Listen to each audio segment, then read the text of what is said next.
رب رب اللہ تعالیٰ کا صفاتی نام ہے۔ رب کے لغوی معنی ہے کسی کو پالنے والا۔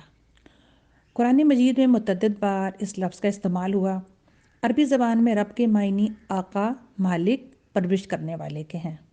اسلام سے قبل عرب اپنے دیوتاؤں کو رب کہا کرتے تھے، مالک کو بھی آقا یعنی رب کہا جاتا تھا۔ حدیث مبارکہ میں آیا کہ غلام اپنے آقا کو رب کہہ کر نہ پکارے۔ کیوں؟ کیونکہ رب کا لفظ صرف اللہ تعالیٰ سے منسوب ہے۔ الحمدللہ رب العالمین، تمام تعریفیں اللہ ہی کے لیے ہیں جو سارے جہانوں کا رب ہے۔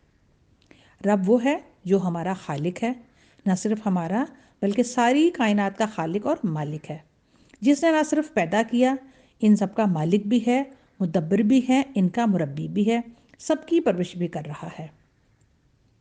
رب وہ ہوتا ہے جو تربیت کرتا ہے، پرورش کرتا ہے، نقص سے کمال کی طرف لے جاتا ہے، چھوٹے سے بڑا کرتا ہے، نشو و نما دیتا ہے، بڑھاتا ہے، مسلسل خیال رکھتا ہے۔